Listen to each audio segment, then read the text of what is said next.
Okay, good morning, ladies and gentlemen. Welcome to this session entitled Who Counts? Measuring and Evaluating Horizontal and Vertical Inequalities. This session will last roughly an hour or a little more, and we will have 3 presentations followed by a question and answer session. Each presentation should last around 12 to 15 minutes max. We can try to keep them to 12 minutes. So I now have the pleasure of introducing the presenters for today, for this session. On my left is Espen Prydz. Espen is an economist working on with the World Bank's Development Data Group, and he works on measurement of poverty and inequality. And his presentation today will talk about the international poverty line. What are the current practices of measuring poverty using that? To his left is Alessandra Garbero. Alessandra is the senior econometrician in the Research and Impact Assessment Division in IFAD. And her work focuses essentially on impact assessment methodologies and applied econometrics. And today she will be talking to us about the Women's Empowerment in Agriculture Index, which is used by also in IFAD for agriculture. And then to her left is Piero Conforti. Piero Conforti is the Deputy Director ad interim in the Statistics Division of FAO. And he's an economist and has over 25 years experience in rural development. And he will be talking to us about introducing the Rural Livelihood Information System, which is a information system that talks about basically about rural development and indicators associated with it. So let me now let me start with presentation of Espen. Thank you very much, Hans-Diep. And thanks to IFAD for the invitation and for inviting the World Bank Data Group and myself to this conference. As Hans-Diep said, I work on the global poverty and inequality monitoring for the World Bank and both the methods and data side of that effort, from the data collection level to the indicator and analysis level. And today I'll try to touch on work by myself and others on trying to apply the methods and the data we're using for global monitoring, international monitoring, and so to speak a bit about the challenges of breaking this down and using it in the rural-urban context, since that is the topic of this conference.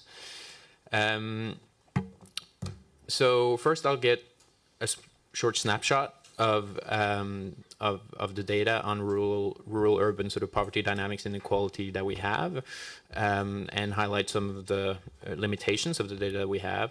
Then I'll speak a bit about the data and the methods and how they matter for understanding rural and urban poverty. So we have some methodological choices that we need to make, and there are several different options, and I will just illustrate how important those are in terms of our understanding of rural-urban poverty and inequality dynamics, with a particular focus on price adjustments between rural and urban areas, and also the definition of rural and urban domains, which also matters hugely for the comparability of these statistics.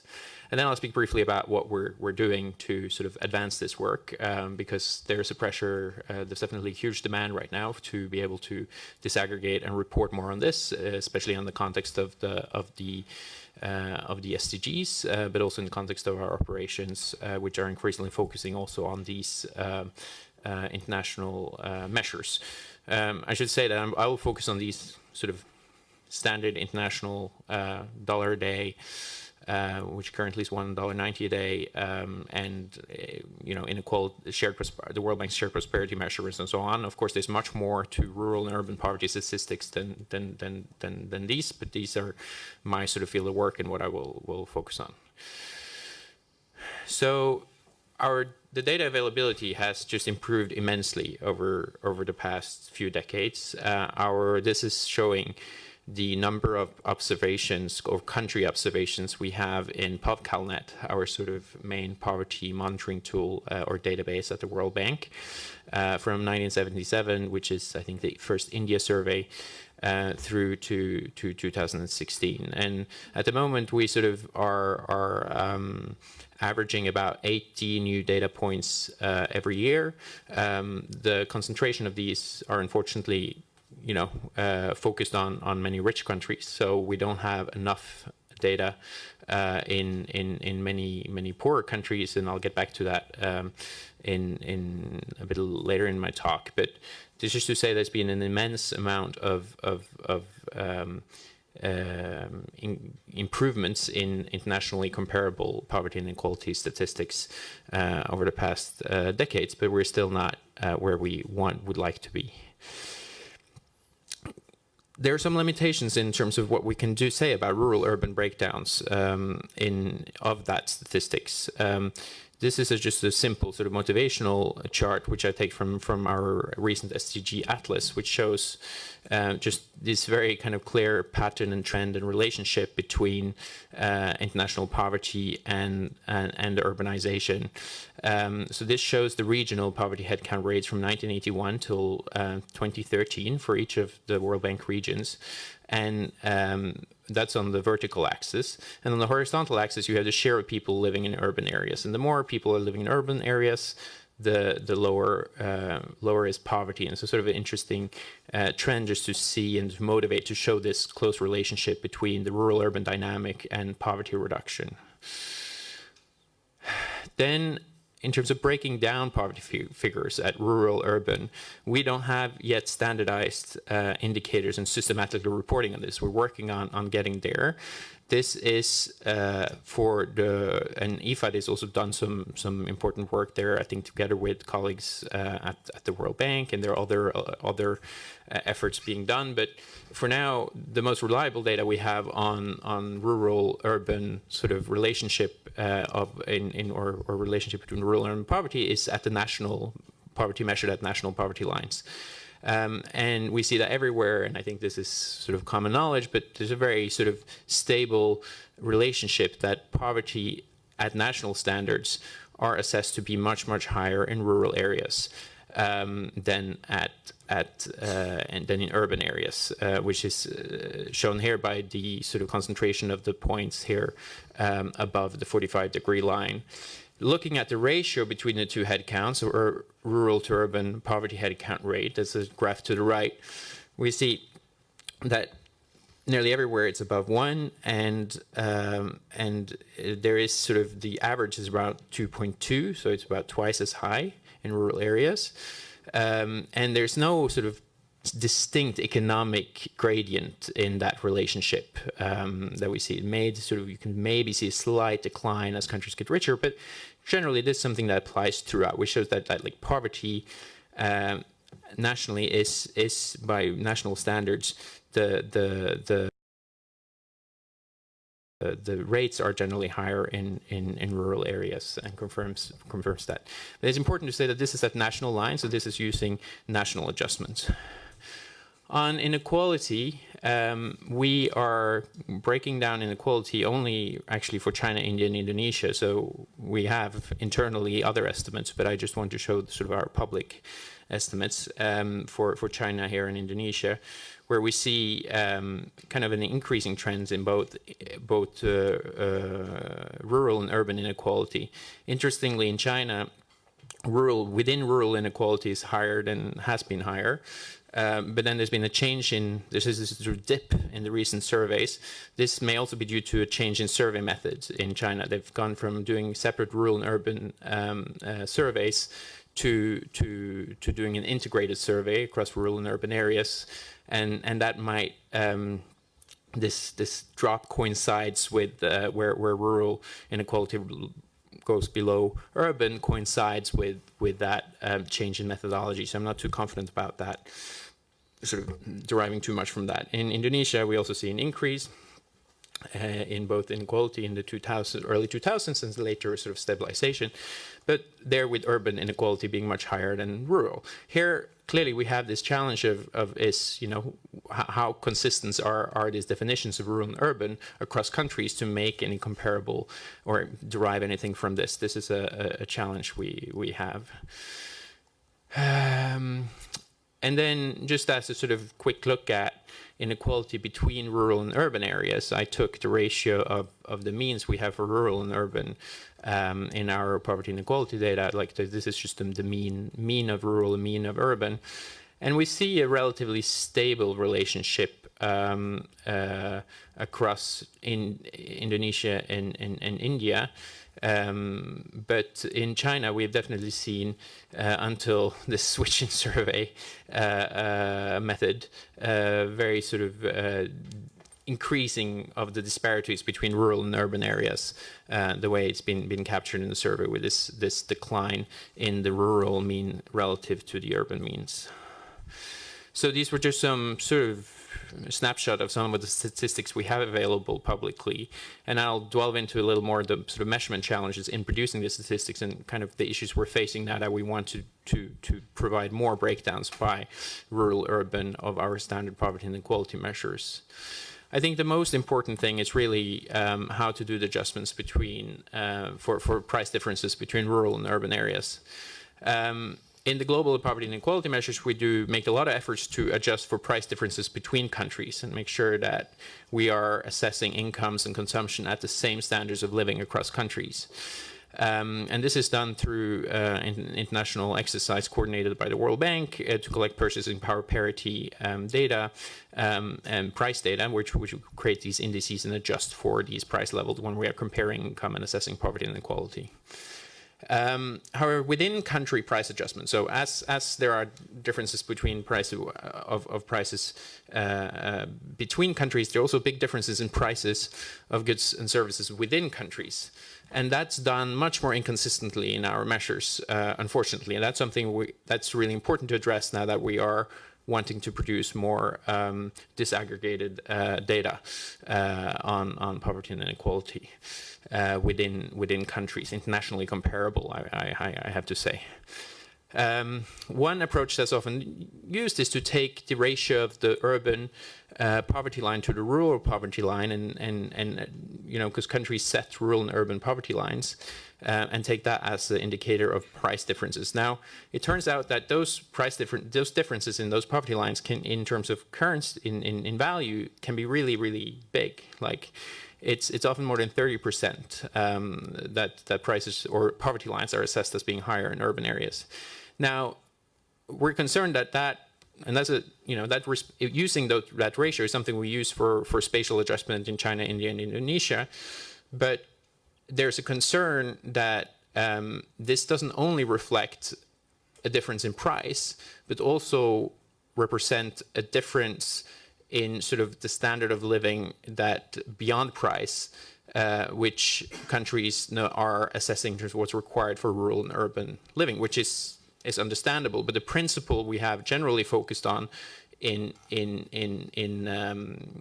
assessing poverty internationally is that basically people living at the poverty line should be able to sort of consume the same amount of goods and services, and so it's purely a sort of same real material standard of living. So that's and using then the rural urban poverty lines is kind of a different way of doing this if it isn't only a price adjustments. And this matters a lot for the relative, like how you make these adjustments within countries. It creates really very different results for how large share of the poor live in rural areas versus urban areas when at the international line. And we've done a bit of preliminary work here on this, which, and it actually, with some assumption, it can also change the national poverty measure by quite a bit. I would ask you to focus on the central and sort of center and right column here. The red is the price adjusted poverty numbers, and the blue is the unadjusted, where poverty really, you see that the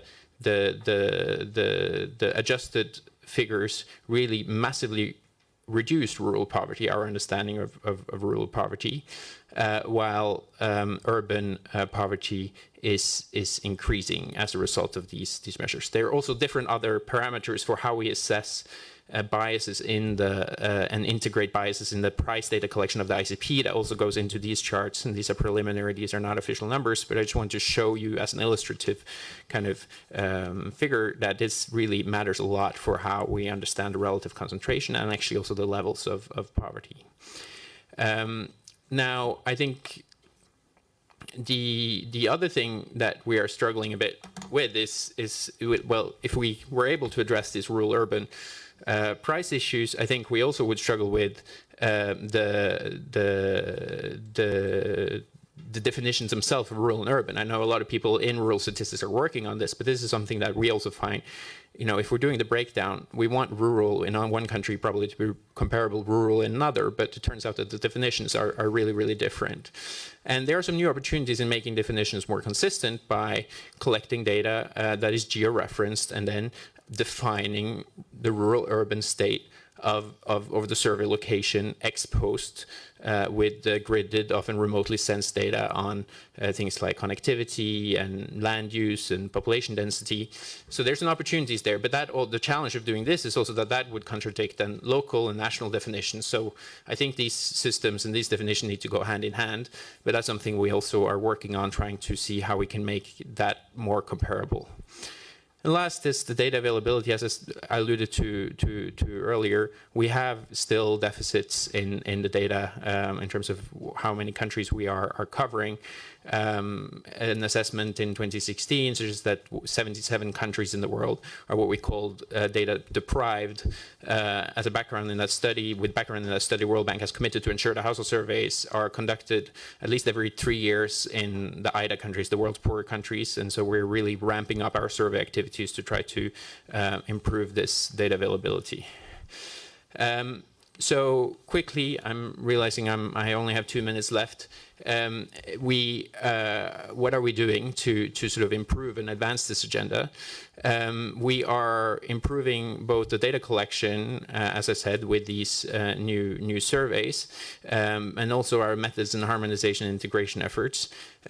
More and better data collection with increased focus on rural areas is essential to this, and the LSMS ESA team and the collaboration we have through Center for Development Data here in Rome is with FAO and IFAD and others is really essential in this in these efforts.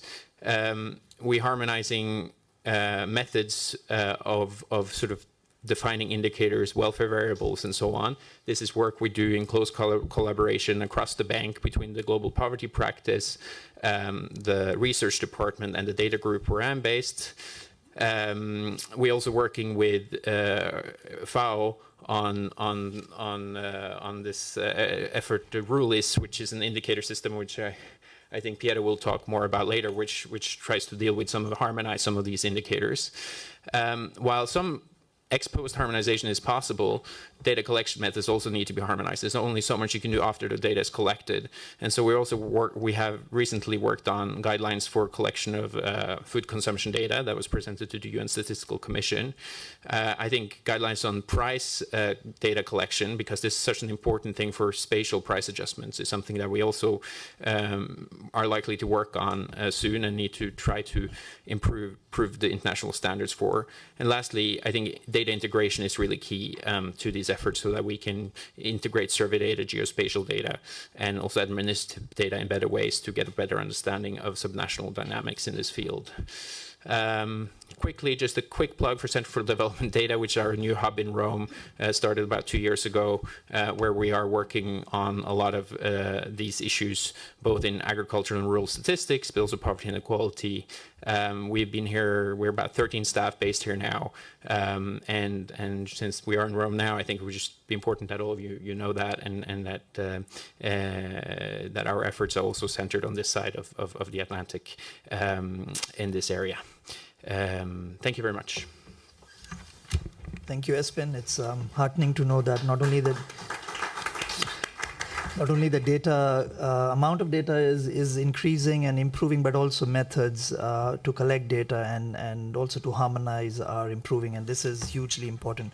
I now invite Alessandra to present her course. Thanks.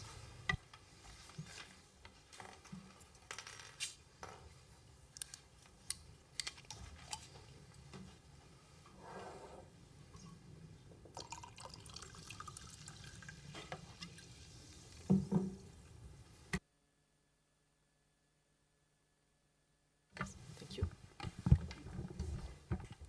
Welcome, everybody. I'm very happy to be here to present this work. So I'm going to present about this work that we did in collaboration with Emily Parrish from the World Bank on coming up basically with reduced form or reduced women's empowerment in agriculture index. So what was the goal of this work? We really wanted to come up with a cost and time effective tool to measure women's empowerment for rural development projects. So, and this meant, and this met an objective basically of policy relevance, right? Because we want to strengthen IFAD capacity to monitor project contribution to gender equality and women's empowerment, but also some methodological relevance, because there is an ongoing debate on coming up with small questionnaires and the need to integrate gender disaggregated data, include proxies for gender empowerment, and ultimately also having a concise M&E tool to monitor empowerment. And this is really a pertinent debate also with IFPRI and the other colleagues who work on the topic.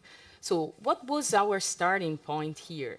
So in order to come up with, we called it our IFAD reduce way or way light.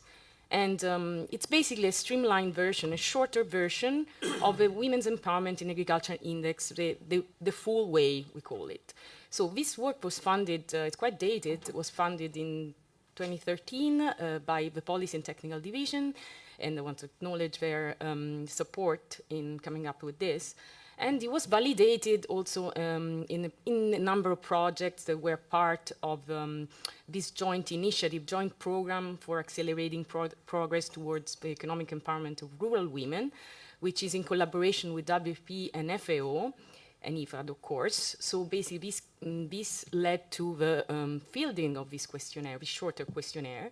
And then ultimately, this led to the inclusion of this smaller questionnaire to our results and impact measurement system, our M&E system for IFAD, for projects where there was, of course, gender empowerment or as an outcome in the theory change. So just to mention here very briefly what is the way, just to remind you, this is well established in the literature, is a composite index, a measure relative empowerment. It was developed in 2012 by Oxford Policy and Human Initiative, USAID and IFPRI. And it's a composite tool that identifies for the agricultural sector which women are empowered and the women that are disempowered, but also in which aspects they are disempowered, and what are the gaps between men and women in the same households, and how large are these gaps. So empowerment is defined as control over critical parts here of one's life at the different levels, which is a household, community, and economy, and everything is specific to agriculture. And Hazel is here. I specifically take inspiration from one of her slides last week on how at the core of the definition of empowerment, there are 3 dimensions based on Naila Kabir paper, and which is agency, resources, and achievements. Resources refers to all sorts of resources, material, human, and social. Then there is agency, which is, of course, the process of decision-making. And then there are the achievements, which are the well-being outcomes.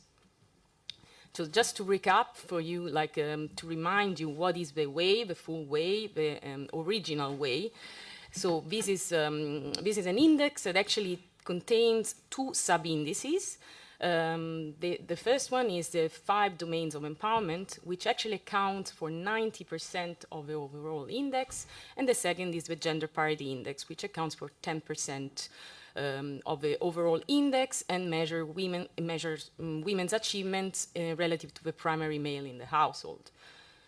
So these 2 components are very relevant because the first one identifies how women are in empowerment and can really support project design, identifying these indicators. And the second is basically a relative measure, because identify who is empowered relative, basically to the men, of course, in the household. So this index ranges from 0 to 1, and higher values indicate greater empowerment.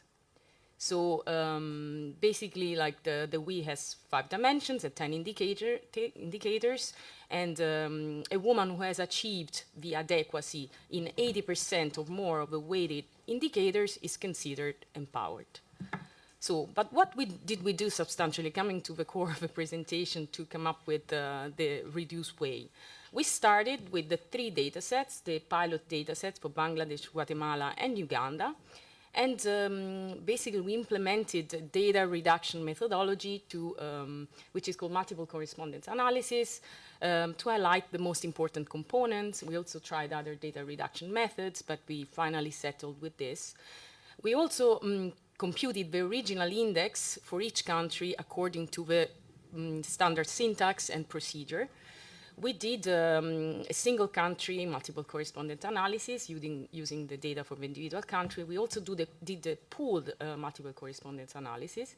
Then we computed this reduced index based on the country-specific components and the pool analysis components, the ones that were deemed more important. And the final index was determined using the variables selected in the pooled analysis. We did a number of sensitivity analysis also based on threshold of empowerment, which was 20%, 30%, and 35%. But in a nutshell, we tested 2 approaches. We wanted to first try to reduce, to see how the 2 indices compared in measuring empowerment, of course, reducing the number of indicators within dimensions. And the second approach was to reduce the number of questions within indicator within dimensions. And we finally settled on the second one, because we wanted to be fully compliant with the original way methodology, but after all, the statistical exercise led us to something that was consistent, and so we settled on that. So we achieved with this questions reduction. So this is like the questionnaire that I'm not going to basically talk too much about this, but some questions within, there were some modifications, so the questionnaire is shorter. So another important methodological aspect is that it's important to validate what we did based on just 3 data sets. So we used other data sets, and basically we tried to compare the full way with this reduced way using 4 additional data sets. And comforting enough, I don't want you to spend too much time on this. These are the standard indicators or sub-indicators that are computed when we measure, when we construct the index, is that this, we computed basically the full way and the reduced way, as you see in the column. And we can see that empowerment is really, the measure is really, really very close, which means that this reduced form questionnaire really approximate well, at least for this data set, empowerment. So we could confidently field it for or use it. So, but relevant to the scope of this conference, which is basically about inequality, we also did an additional analysis. Basically, we looked at the determinants of empowerment using the 3 pilot data sets, and basically we wanted to study, to see what were the variables that predicted empowerment, and basically we used the inadequacy counts and the 2 basically sub-indices, the 5 domains of empowerment and the gender parity. And we did some probit regressions on the likelihood of empowerment and gender parity, using as predictors age, education, wealth proxies, land, and participation, employment variables, and so forth. So what did we find? We found remarkable internal consistency across this multivariate analysis, because the same determinants actually were significant when we were modeling the full way of the reduced way components. And we found this, that actually proxies, significant proxy basic variables that are associated with empowerment are age, the age gap, education, wealth, participation in paid employment. Gender parity was positively associated with age and education, but inversely related with the age gap. And the inadequacy counts were basically negatively related with conditions of the dwelling and in the 3 data sets. So what are the conclusions from this work? Basically on the determinants of empowerment, that there are important dimensions. This is quite obvious. I'm not discovering anything new.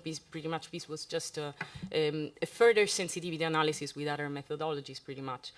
So the important dimensions of empowerment are production, wealth, and level of educational attainment. Then we had this participation in paid employment, that really was significant all across the 3 data sets and the 2 measures. But then there is this more, how do you say, substantive questions, right? If we have identified dimensions or indicators of variables that really predict women's empowerment, do we need an index after all? This is like a more difficult question to answer.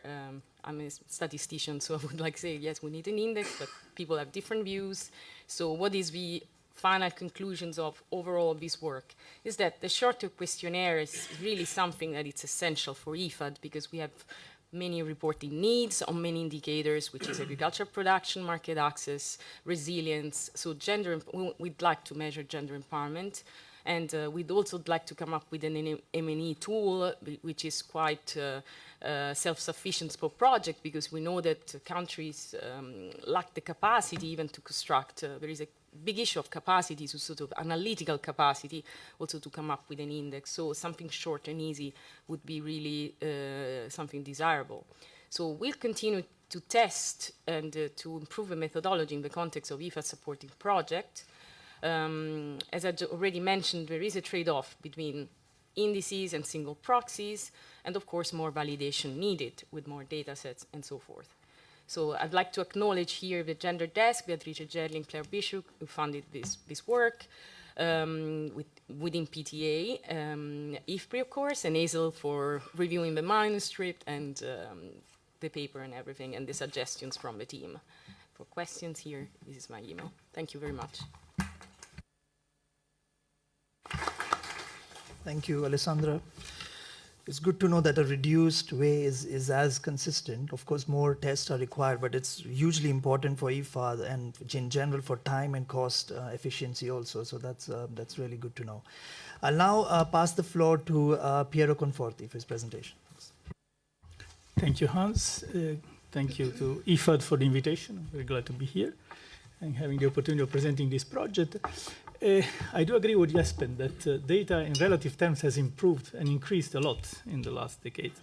But still, as a matter of fact, when you... Can I have just a remote, please? Thank you. As a matter of fact, when you look for data on certain topics like rural livelihoods, income, of particularly rural households, but not only rural households, you find out that data is...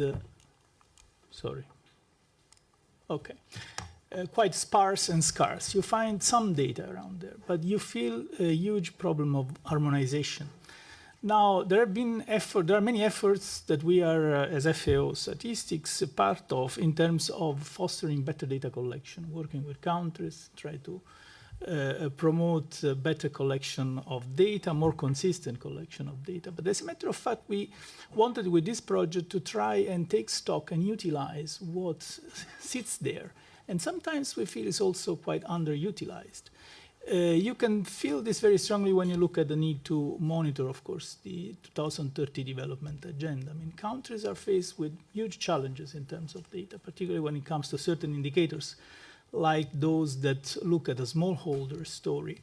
And simple things, like relatively simple things, like just income of small-scale producers is very complicated to measure in a consistent way. So we wanted to, with this project, take a look at how it is possible to ex post harmonize and utilize what has been collected in the last years. This is a joint effort with the World Bank, specifically the LSMS study team, and IFAD to some extent. Basically, the idea is that we would like to basically try to, at the end of the day, reduce the costs for several users of accessing and using some of the information which is there. And at the same time, of course, there is a huge issue of a trade-off between comparability and usability and the quality of the data that we are aware of and we try to work with in this project. Of course, we are building on a number of ongoing efforts and older efforts. The most important one, perhaps, is the rural income generating activity, which is a project run by the FAO and the World Bank, which was focused specifically on income, but it had some standards that we started from in terms of harmonizing the data. Of course, the Riga was only focused or mostly focused on data collected through the Living Standard Measurement Study. Our ambition was to try to go beyond that and use surveys that exist in many countries that do have similar type of data collection efforts. Another one is a smallholder data portrait that is an effort run in FAO that is also in a way using the same type of data coming from the Living Standard Measurement Studies, but there are other efforts that are in a way related to this one, like the gender and plant right dataset that has been compiled in FAO, and another effort called the World Agricultural Watch that is trying to work on typologies of farmers at country level and documenting structural change. So basically we try to pull all this, and we have some key partners in this project. One is our FAO Strategic Program 3, which is about reducing rural poverty ultimately, but it looks at several aspects of rural poverty. So to some extent, we wanted also to try to provide some ability to monitor different aspects of this program. And as I mentioned, a strong partner is the Living Standard Measurement Study, and particularly this partnership called GRAINS, that is a partnership with the World Bank LSMS team that is now working on several aspects. And this RURIS is something that is slowly getting to become the, a tool for dissemination of the results in that context. We, as FAO, work in close partnership with the World Bank under this umbrella to foster better data collection in agriculture through the project that we call AGRIS, the Integrated Survey of Agriculture. In a way, that is something that is more for the data collection that is going to happen. And again, RULIS is for the data that already exists, and see how is it possible to use it a bit better. So how will this thing look like? So our idea was to have different products and different outlook for different kind of users. So typically, we want to have data that is usable by policymakers or people who are not so familiar with the technicalities and complexity of working with household data. So for this purpose, we have so far a pool of 161 ready-made indicators that are computed from household surveys in this data set.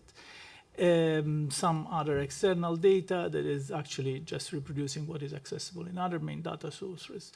We wanted to have a section that would allow users to build their own customized indicators using the microdata that are behind, but without accessing them whenever they are not publicly available.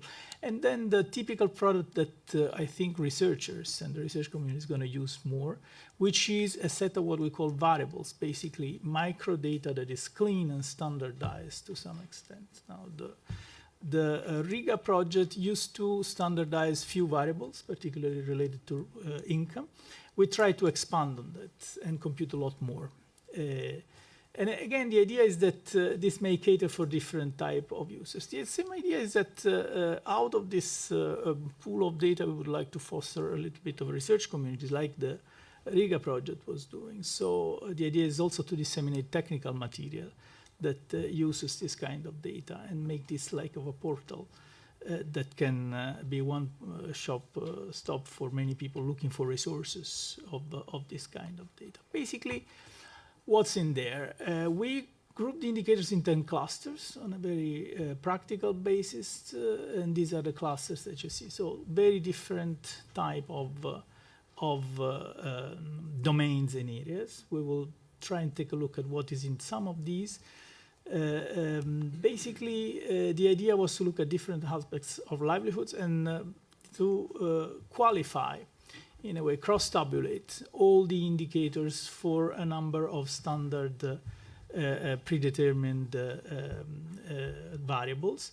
Of course, we do this in the ready-made section of the indicator. So the idea is to disseminate whenever possible microdata, clean microdata, so that each individual researcher or for each individual specific use, this thing can be cut in a different ways and can also cater for, let's say, territorial level analysis in which one wants to identify one specific region. So the standard qualifier or cross-tabulation variables that we're going to use is basically the agricultural versus non-agricultural type of character of the households. Here, for instance, we use a threshold of 30% of income defining an agricultural household, which is, of course, something that people may want to question and play with by using directly the clean microdata. Sex at the individual level, at the household level, using the number and the, let's say, presence of male and female adults in the households. We work with the concept of headship to find out that this is highly questionable, so we decided to stay away from it, although the information is there. We have income quantiles. We have the rural-urban divide, which is, of course, one of the characteristics of the data set with all the limitations that stems from the fact that definitions of rural areas are very much different among countries, and this is not a problem that is easily fixed in the current data. Also because many of these data collection exercises were designed in a way as to cater for representative data at the household, at the rural and urban areas level, so it's difficult to, let's say, go beyond that type of divide. So far, everything that is labeled as urban and rural has is just adopting the definition of the country itself. Where do we stand? At the moment, we are working with a pool of 57 surveys, jointly processed with the World Bank mostly. We have a core team and a consultative group. We had an expert consultation to refine the list of indicators. We work with a set of template state and R scripts. We had a peer review process. We are now doing a final validation of the data, and we hope that the first pool of data will be available in the public domain in the next month or so. We are now finalizing. Of course, there is an whole issue of subjectivity in terms of, say, the way the data are cleaned at the individual country level, the way the outlier detection and the imputation procedures are run. We've been trying to work on this in a way that maintains, to some extent, the variability of the original data and tries to strike a balance between this the different elements, but there is inevitably a subjective element in the way individual analysts have been processing the data. So the best way to deal with this is just to try and document whatever is being done. These are the surveys. Of course, I'm not going to go through it, but you can see that basically we have 38 countries. 28 of these surveys are LSMS ISA surveys, which are the easiest one to work with. But there are many others that are not of this pool and are collecting somewhat similar information. We have many repeated countries that have been using panels, typically, for instance, the Uganda UNPS panel that is. And of course, when you work with these countries, with these surveys, and you try to harmonize data across, you realize that data collection criteria may change significantly from one round to the next, and this, even within the same pool of surveys, sometimes implies huge choices that you have to make if you want to use somewhat the information that is in there. So just very quickly, some of the main income group. These are the indicators, so the ones that are meant, the product of this effort that are meant to be more directly consumable, and basically the focus here is on income, particularly agricultural income, and its sources. So what is coming from agriculture, what is coming from other sectors, and what is the kind of wage that you have in there, and what is some of the, say, the decent work indicator like the low pay rate, by sector, this kind of indicators. So the transfers as a share of total income, and this. Now, one area where we are still in a way pending a little bit is the area of poverty inequality. We decided to include some indicators in the first pool, but basically we believe that what is not yet very clear, and more work needs to be done at the analytical level, and Espen, of course, mentioned some of this work, is the area of rural poverty. So we are convinced that there is not yet a very clear outlook in terms of how to measure rural poverty. Part of this is due to the fact that we don't have an harmonized definition of rural areas. Part of it is that we don't have yet a very well standardized way to conceptualize rural poverty. So we are basically using some indicators that you see here, but still pending about having a more solid measure of rural poverty that we hope to be able to include in this pool of indicators in the next month. I would say in the next few years, hopefully, because this will take some time. Then, let's say, just to conclude, what is the way forward? The idea here is to involve as much as possible countries in the validation of this data. We are starting with this exercise with one country this month, but we hope to follow up on this and to be able to, in a way, standardize a set of procedures to treat this kind of data. And to involve countries in the generation of more data, in the use of data that will be collected. Particularly what we're doing is standardizing a set of data do files that we would like to publish in association with the data, so that, let's say, everyone can, at the technical level, can assess exactly how things were done, and to publish country notes and things like this. So nothing will be perfect, especially at the beginning, but we hope to, in a way, involve countries in creating a community of users of this data. That, of course, this will take time, but we believe this is the only way to, let's say, increase the quality in the long run and make the investment in data collection effective, especially if we want to avoid a situation that a lot of data is collected with very huge financial effort, and then a couple of indicators are computed and a lot of information is just left behind or just used sometimes by the academic community. We believe that policymakers would benefit from a more, let's say, articulated use of this information. I think I will stop here. This is work in progress, but this is just an idea of the type of information, I mean, that non-expert users may derive from this effort. No? For instance, this is on-farm income by rural and urban households for different countries. And of course, this is still under validation, but you can dwell through these things and see interesting things. Of course, for instance, these are wages in agriculture, not easy to capture. By gender, so qualified in this way. I'm sure that if you dig through this, you may find several things. We have a concentration index of total income that shows some difference between what we call smallholders and what we call non-smallholder farmers. Smallholders, in this case, we are trying to work with what is a definition being proposed in the Sustainable Development Goal Monitoring Framework context. This is a definition that is almost accepted by the interagency and expert group, but not yet formalized. And so we're working with it. It's quite a complex definition.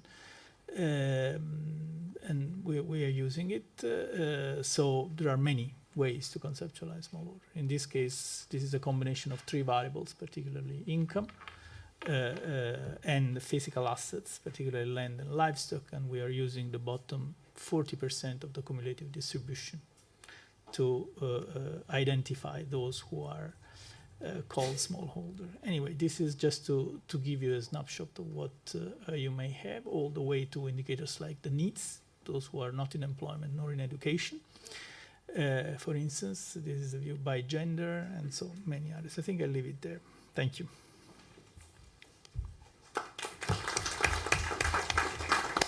Thank you, Piero. It's useful to know that with so many databases proliferating, there are data portals such as Rulis, which can attempt to bring data together, at least on a limited basis for users, and especially on rural data, it's not easy to find. So I'm sure Rulis will be very useful. Let me now open the floor for further questions on these tools. So maybe I begin with you, and then.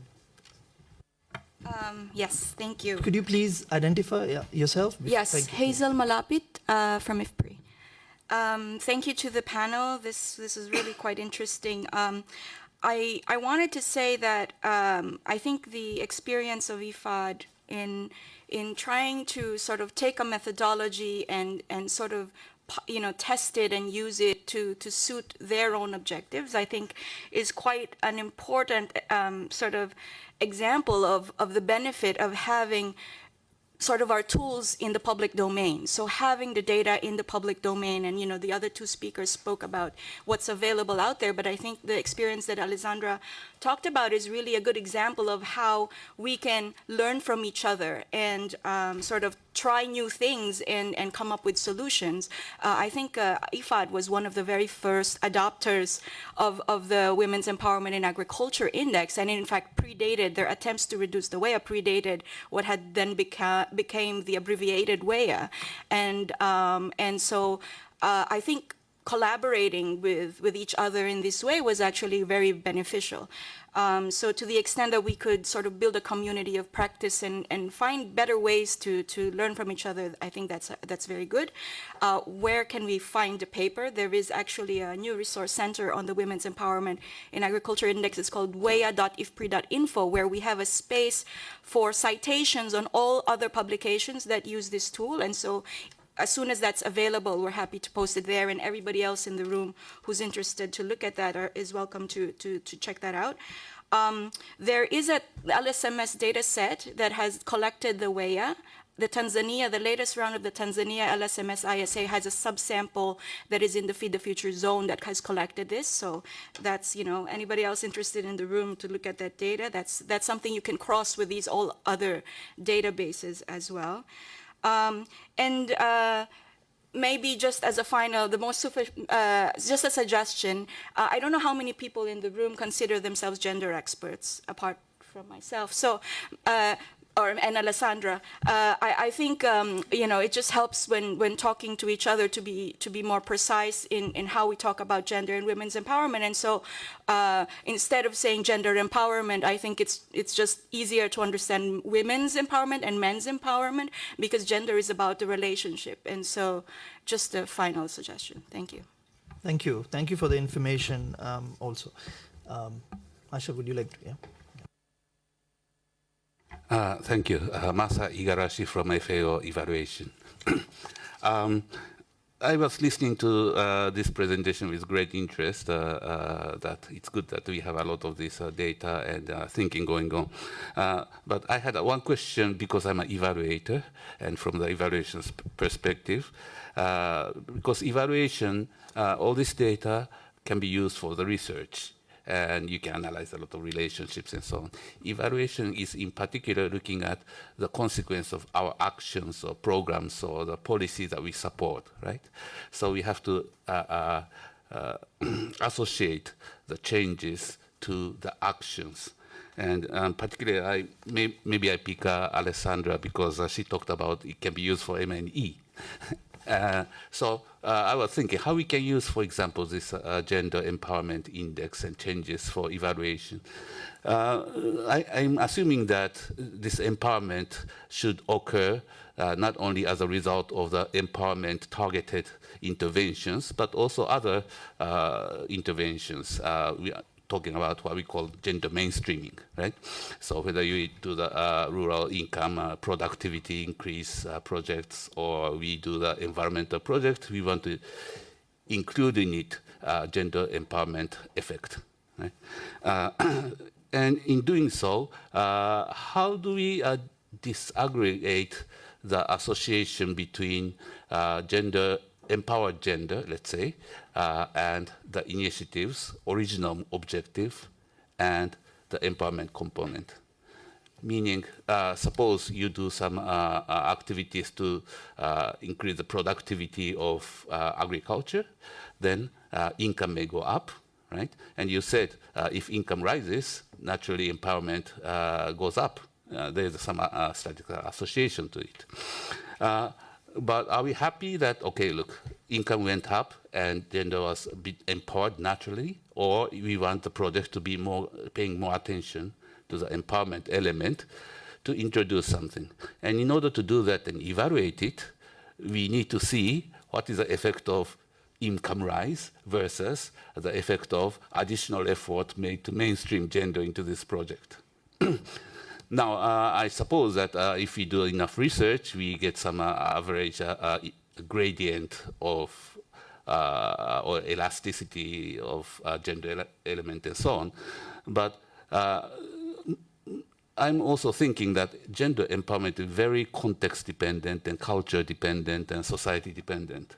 So can we come up with some global standard gradient and apply to that, or we have to go by much more context-dependent analysis on this? Just a wild question, but I want to ask this question as the evaluator. Thank you.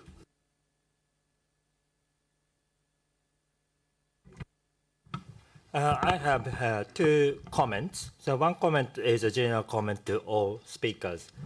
So in collaborating with each other, I think it would be nice to use some geographical data, like a GPS data. So it has a cost, but it's worth doing. So to use some GPS data to have to make the information comparable. This is the first one.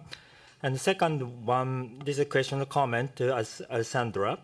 So listening to your presentation, so your index is similar to the multi-dimensional poverty index, which was collected by OFI at Oxford. So that means, for instance, empowerment status here is defined for a particular woman who achieved the particular standard, like adequate level of empowerment status. So the nature of the index is rather a poverty index rather than inequality index.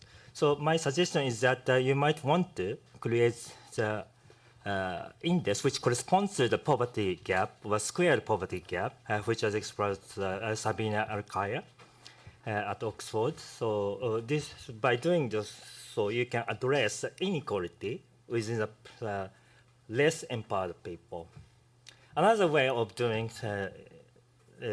exploring the inequality is probably to explore the geographical dimensions, because you can define the distributions of empowered or less empowered within the sub-regions or village or a certain geographical region. You can construct some inequality index as an aggregate level. Thank you. Thank you. Let's take these three and then we come back. Yeah, thanks. I suppose most of them were directed to on the gender part, so perhaps Alessandra, you'd like to take that. Thanks. I'd like to react to Hazel on the on really. I mean, I really appreciate the transparency of IFPRI, like in actually making the data available, the do files available, to allow us really to start on this work. And actually, I would really love to keep on collaborating and perfectioning this, because it's really something. It's a public good at the end of the day. This is not just for IFAD, for everybody, right? So coming up with a tool that is cost effective for everybody, I think would be a nice way to work together. And also because now there were many other indices, right? The abbreviated WE, and now the IFPRI is developing the project-based WE, and so so we have to ensure consistency. But I'll go back to the evaluator question that was very tough, a lot of questions, but how can we use it, right? So I'd like to kind of reflect, right, on each project and brainstorm with you all. Like, each project has a theory of change, right? So we can distinguish projects according to, that can be gender blind or gender sensitive. Even the gender sensitive projects, we need to classify them, right? There are projects that just reach women, and like through targeting, projects that just benefit women, for instance, with increased income or increased agricultural production, and projects that really empower, because there is agency like there that improve decision making. So that's a distinction. Always, like when you try to evaluate a project, you need to have a theory-based approach. So you look at your theory of change, where my project is falling here, right? And then really kind of analyze the pathways before you actually think about your questionnaires. I mean, okay, are we just reaching? Are we benefiting? Are we empowering? And this like guides you through the analysis, right? Because of course, if we just benefit, then income is your last resort. If we empower, we have to really measure empowerment through measures that proxy for agency and other important dimensions of empowerment. So this is basically guide theory-based, right? And then on your question of context, of course, coming up with something standardized is very risky. So I always recommend to have a core module on your standardized indicators and something that is project-specific. The context specificity, of course, is important, but I would argue for mixed methods. Always go with qualitative first. Actually, you can have even like a sequential sort of strategy where you have a qualitative to inform the quantitative, and then which is further basically validated by another qualitative at the end if you have resources, which would be the best research design for this kind of projects. So I would really advise on this strategy.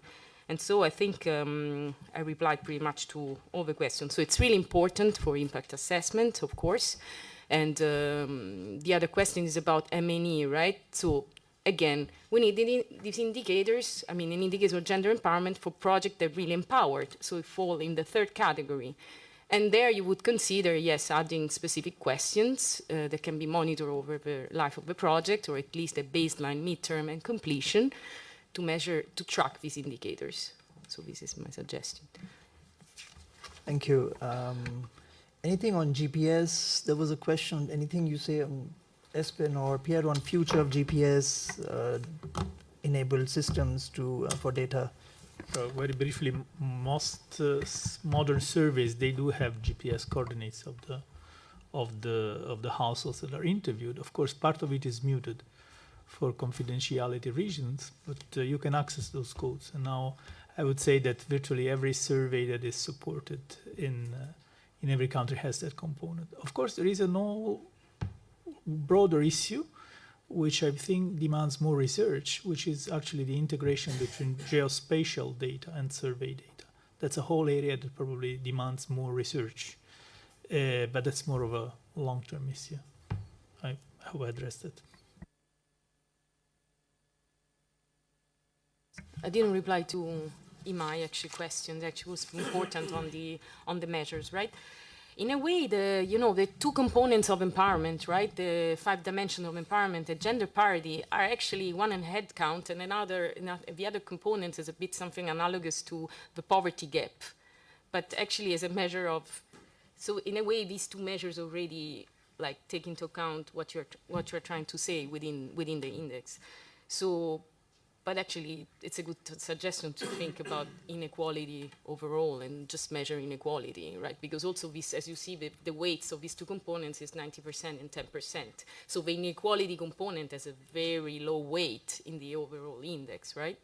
Also, this has data requirements because you always have to think inequality, okay, it's inequality of women relative to men in the household. So you always have to sort of have men in the household, but that's why you have to sort of adjust your data collection accordingly. But thanks for your suggestion. In the interest of time, maybe we can take one more question. Simone Lombardini, Oxfam. Thank you very much for the presentation. And 2 of the points I wanted to make were Alessandra and Piero already answered, which were around the trade-offs between having a context-specific measurement for women's empowerment and a standardized one, and also the tension around having information for location of interviews and the availability for then using them in impact evaluation for projects that are implemented at a local level. But my point, my question for the panel is is coming from the presentation that Espen gave, and the first graph that he gave is showing the great availability of data that is now available, and which is great. Is providing a lot of information, useful tool for improving knowledge and learning. And this is coming from a great expansion in a data collection effort, which we know is good, but at the same time is coming with a lot of cost for organizations, but also in terms of time for the people we work with, and farmers and beneficiaries. So, moreover, there are people that would argue that this big expansion in data collection might also produce risk in terms of over fatigue, in terms of strategic response, and so on. So I would like to hear from the panel what is your take in exploring and then using alternative data collection methods for evaluation. What are the risks and the benefits in exploring this? As we know, the other sectors, as the Cambridge Analytica scandal made it clear, other sectors are already using other tools. So I would like to hear from you. Out of business. Yeah. As of yesterday, at least. Thank you. Right. Thank you. Anyone would like? Yeah. Okay, for Espen. Yeah, just quickly, I think we're constantly exploring how we can collect data more effectively and more efficiently and do it better. I think surveys are still a key component of this, and I think for sure, still there's sort of underinvestment. Surveys are generally like a public good, which is very hard to fund, and so I would say that the benefits of surveys largely outweigh the costs by far. I mean, there are some costs obviously that you refer to, but I think the thing that we need to focus on is whether the cost to respondents, try to minimize that so it doesn't compromise data quality. We are working a lot across the World Bank on integrating more technology in the way we are collecting data and so on, with including georeferenced and GPS use, but also shorter questionnaires and all this stuff. And the big important thing for us is also how we can integrate different types of data and different modes of data collection. So data integration is kind of top of the agenda of the development data group right now, is how we can more efficiently sort of use data from multiple sources, and that way get more information out of the information that's collected.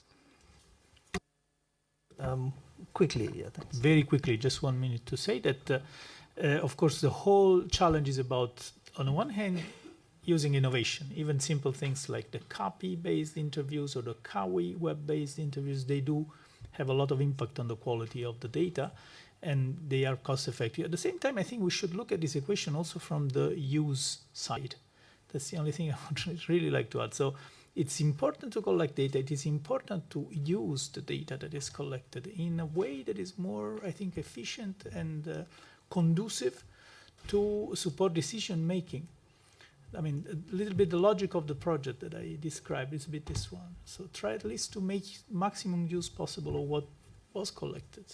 Thank you. Okay, last one, and then we. Thank you very much, and thank you to the panel. My name is Ni Kwekuman from the Permanent Representation of Ghana. Chair, just a quick one. I was just listening through the three presentations. I picked from two. We're considering measuring and evaluating inequalities at this stage. So motivation, I was listening to Piero and his motivation for the rural livelihood information systems, which I linked to Espen's improving data collection methods and harmonization and integration. Now, that brings us to a point where I want to highlight the importance of the source of data, which I believe is the country level. Now, there are various development partners, which includes FAO, the World Bank, who are involved at country level. Now, how are your actions in the area of data collection methods leading to harmonization and integration to inform country situations, especially policy and program formulation? Right. Yeah, thanks for bringing us to the country level, because that's where the efforts on the data collection is happening, and the work we do there is really essential. And we always work with the statistical office or other national government partners in data collection, because we do feel that is sort of both where authority, expertise, but also the mandate lies, and we want to make sure that it's a sustainable effort. Now, I think, there's always this challenge, there's always this trade-off we face when working on harmonization efforts and standardization efforts, is how the relative importance of comparability with other countries and improvement in methods also from previously, and comparability of time within country, right? And we put comparability within country very high on our engagement with countries, and making sure we try not to create breaks so that countries themselves can assess progress over time and within the country as well as possible. But that often then leads to limited comparability across countries. And once we change methods, we also really, and that's what the guidelines also in food consumption that we produced and so on, we focus a lot on this, that